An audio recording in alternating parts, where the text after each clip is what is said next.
I want to clarify something about Bilderberg. Bilderberg.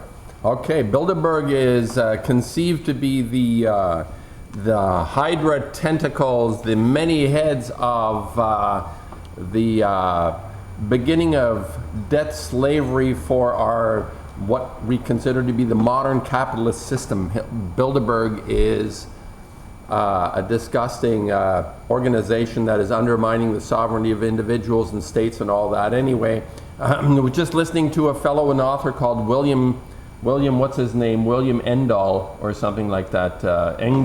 William Engdahl, saying that, Bilderberg was instigated in the 60s, 70s as an instrument toward this debt slavery, instituting debt slavery. Come on, knock it off. You people, this has to do with art.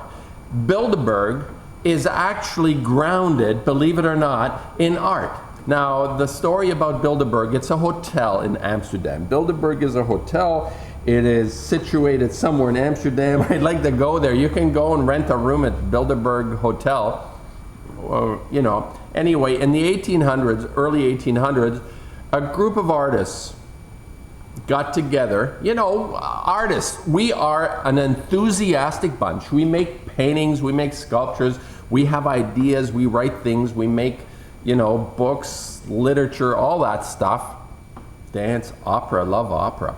Artists get together at the Bilderberg pub. Must have been some sleazy, dumpy joint in the early 1800s. Anyway, artists get together and they're having, their brews and they're talking and they're bugging each other and they're endorsing each other or whatever the hell they do. Anyway, it goes on for several months, years, whatever.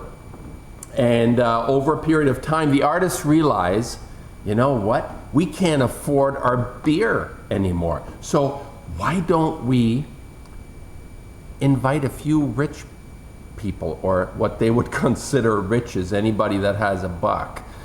They have nothing. Anybody has something is rich. Anyway, they invite some rich guys in.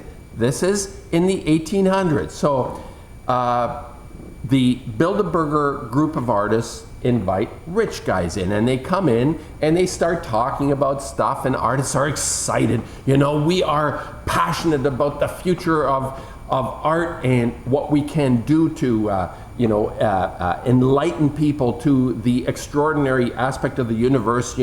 We are energetic beings. Artists have always known this right to the get-go, right from the beginning, when those Altamira caves, when they realized we're going to leave our hand imprint on this cave, we are more than what we appear to be. Anyway, artists getting together talking, the rich guys come in, right?